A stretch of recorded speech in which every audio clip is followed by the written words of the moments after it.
Ang tirik na sikat ng araw ay tila sumasalamin sa nag-aalab na damdamin ni Benigno, o mas kilala bilang Bench. Ang kanyang puso ay parang pugon, nag-aapoy sa galit at selos. Nasa kabilang silid lamang siya, ngunit ang bawat ungol, bawat hikbi, bawat paggalaw ng mga katawan ay tila mga sibat na tumutusok sa kanyang kaluluwa.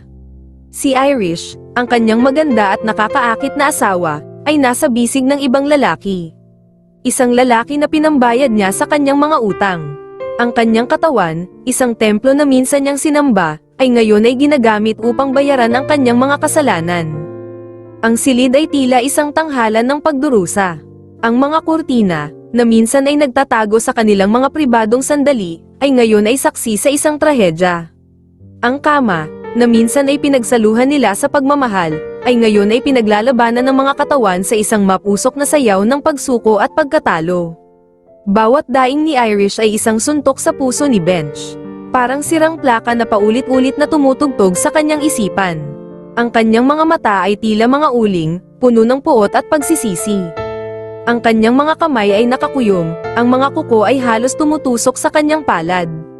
Gusto niyang sumigaw, gusto niyang umatake at wakasan ang kalbaryo, ngunit ang kanyang mga paa ay tila nabigatan ng 1 toneladang bakal. Para siyang naestatwa sa sakit at pagkadismaya.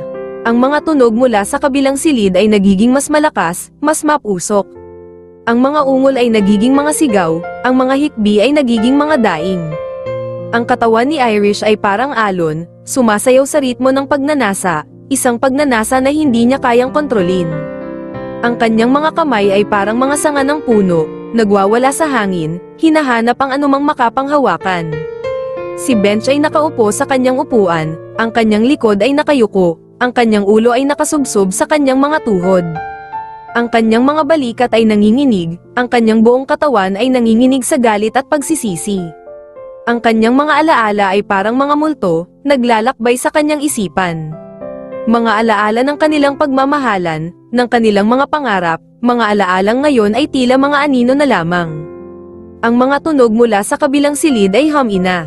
Ang mga ungol ay napalitan ng katahimikan. Ang katahimikan ay mas nakakatakot kaysa sa mga tunog. Ito ang katahimikan ng pagsuko, ang katahimikan ng pagkatalo. Ang katahimikan na nagpapahiwatig ng pagtatapos ng isang kabanata sa kanilang buhay. Si Bench ay tumayo at naglakad papunta sa pinto. Nanginginig ang kanyang mga kamay habang hinahawakan niya ang seradura. Ang kanyang puso ay parang tambol, tumitibok ng mabilis at malakas. Huminga siya ng malalim at binuksan ang pinto. Ang silid ay madilim, ang mga kurtina ay nakasara. Si Irish ay nakahiga sa kama, ang kanyang katawan ay nakabalot sa kumot. Naliligo sa luha ang kanyang mukha. Nakatingin siya sa kisame, nanginginig ang kanyang mga labi. Lumapit si Bench kay Irish at umupo sa tabi niya. Hinawakan niya ang kanyang kamay. Malamig at basa ang kanyang kamay. Tumingin siya kay Irish sa mga mata. Puno ng sakit at pagsisisi ang kanyang mga mata. "Mahal kita," bulong ni Bench. "Alam ko," sagot ni Irish. "Pasensya na," sabi ni Bench. "Wala iyon," sagot ni Irish. Niyakap ni Bench si Irish. Mahigpit at mapagmahal ang kanyang yakap. Puno ng pagmamahal at pagsisisi ang kanyang puso. Nasubak ang kanilang pag-iibigan, ngunit nananatiling matibay ang kanilang pagmamahalan. Ang sikat ng araw ay tila isang malamig na kutsilyo na tumutusok sa puso ni Bench habang pinapanood niya ang pagkawasak ng kanyang mundo. Ilang buwan na ang lumipas mula nang maayos ang lahat, mula nang muling magkasama sina Bench at Irish. Ngunit ang sugal, isang halimaw na matagal na niyang kinakalaban, ay muling nagbalik at mas malakas pa kaysa noon. Ang utang ay isang mabigat na tanikala na pumipigil sa kanyang mga paa, isang malalim na hukay na tila walang katapusan. At ngayon, ang kanyang pagkahulog ay kinasasangkutan na naman ni Irish. Si Jimmy, isang matandang lalaki na may mga mata na parang mga bato at ngiti na parang isang nakakatakot na maskara, ay naghihintay. Ang kanyang presensya ay isang makapal na ulap na nagtatabing sa araw, isang madilim na anino na sumasakop sa buong silid. Ang kanyang mga kamay, kulubat at may mga ugat na parang mga puno ng sanga, ay naghihintay na mahawakan ang kayamanan na kanyang hinihingi.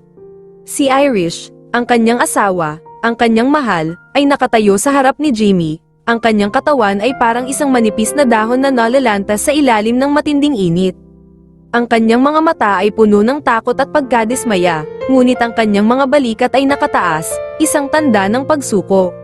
Wala siyang magawa, pinagbantaan si Bench, ang kanyang asawa, ang lalaking kanyang minamahal. Ang banta ay isang matalim na kutsilyo na nakatuon sa puso ni Bench, isang patuloy na pagpapaalala sa kanyang kahinaan at kawalan ng kakayahang protektahan ang kanyang mahal sa buhay. Ang silid ay tahimik, ang tanging tunog ay ang mahina at mabilis na pagtibok ng puso ni Bench. Ang kanyang mga kamay ay nakakuyom, ang kanyang mga kuko ay tumutusok sa kanyang palad. Gusto niyang sumigaw, gusto niyang umatake, gusto niyang wakasan ang lahat, ngunit ang kanyang katawan ay parang isang estatwa, napako sa kanyang kinatatayuan, isang saksi sa kanyang sariling pagkabigo. Si Jimmy ay nagsimulang magsalita, ang kanyang boses ay parang isang bulong ng ahas, malamig at mapanganib. Sinimulan niya ang kanyang maruming gawain, ang kanyang mga kamay ay parang mga galami ng pusit na unti-unting humahawak sa katawan ni Irish. Ang bawat paghawak ay isang paglabag, isang pagnanakaw, isang pagsira sa dignidad at pagkatao ng babaeng kanyang minamahal. Ang katawan ni Irish ay parang isang sasakyang dagat na sinasalanta ng bagyo. Ang kanyang mga mata ay nakapikit, ang kanyang mga labi ay nanginginig, ang kanyang katawan ay sumasayaw sa isang sayaw ng pagsuko at pagdurusa. Ang kanyang mga kamay ay nakakuyom, ang kanyang mga kuko ay tumutusok sa kanyang palad, isang pagpapahayag ng kanyang panloob na paghihirap. Ngunit sa kabila ng lahat ng ito, ang kanyang katawan ay sumusunod, sumasayaw sa ritmo ng pagkawasak. Si Bench ay nanunood, ang kanyang mga mata ay puno ng luha at pagsisisi. Ang bawat paggalaw ni Jimmy ay isang suntok sa kanyang puso, isang pagpapaalala sa kanyang kahinaan at kawalan ng kakayahang protektahan ang kanyang mahal sa buhay. Ang kanyang puso ay parang isang sirang orasan, tumitibok ng mabilis at walang ritmo. Ang kanyang mga alaala ay parang mga multo, naglalakbay sa kanyang isipan, mga alaala ng kanilang pagmamahalan, ng kanilang mga pangarap, ng kanilang mga plano sa hinaharap. Mga alaalang ngayon ay tila mga anino na lamang. Ang silid ay tila isang bangin, isang lugar kung saan ang lahat ng pag-asa ay nawawala.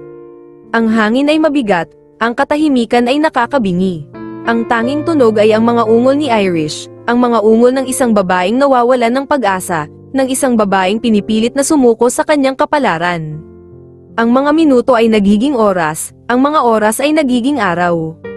Ang pagdurusa ni Irish ay tila walang katapusan, isang walang hanggang pagpapahirap na walang awa. Si Bench ay nanunood, ang kanyang katawan ay parang isang estatwa, ang kanyang puso ay parang isang sirang orasan. Ang kanyang pag-asa ay unti-unting nawawala, ang kanyang kaluluwa ay unti-unting nasisira. Sa wakas, natapos na ang pagpapahirap. Si Jimmy ay tumayo, ang kanyang mga mata ay puno ng kasiyahan at pagmamalaki.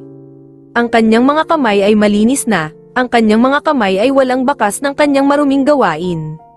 Ngunit ang kanyang mga mata ay nagsasabi ng isang iba't ibang kwento, isang kwento ng pagkawasak at pagkasira. Si Irish ay nakahiga sa sahig, ang kanyang katawan ay parang isang sirang manika. Ang kanyang mga mata ay nakapikit, ang kanyang mga labi ay nanginginig. Ang kanyang katawan ay isang larawan ng pagdurusa, isang testamento sa kanyang pagsuko. Si Bench ay lumapit kay Irish, ang kanyang mga mata ay puno ng luha at pagsisisi. Hinawakan niya ang kanyang kamay, ang kanyang mga kamay ay nanginginig. Ang kanyang puso ay parang isang sirang orasan, tumitibok ng mabilis at walang ritmo. Mahal kita, bulong ni Bench. Hindi sumagot si Irish. Ang kanyang katawan ay parang isang estatwa, napako sa kanyang kinatatayuan. Ang kanyang kaluluwa ay nawasak na, ang kanyang pag-asa ay nawala na. Tumayo si Bench at umalis sa silid. Ang kanyang mga paa ay nanginginig, ang kanyang mga mata ay puno ng luha.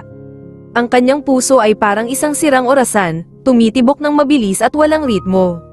Ang kanyang kaluluwa ay nawasak na, ang kanyang pag-asa ay nawala na. Ang kanyang mundo ay nawasak na. Ang mga araw ay nagdaan, bawat isa'y isang mabigat na bato na idinagdag sa mabigat na pasan ni Bench at Irish. Ang katahimikan sa kanilang tahanan ay mas nakakatakot kaysa sa anumang sigawan o pag-aaway. Si Irish, isang anino ng dating masigla at mapagmahal na babae, ay nagkukubli sa sarili. Ang kanyang mga mata ay dalawang malalim na balon ng kalungkutan.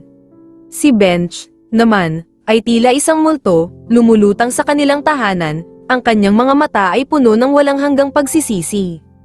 Ang kanilang pag-ibig, minsang isang nag-aalab na apoy, ay nabawasan na sa isang mumunting uling, halos hindi na kumikislap.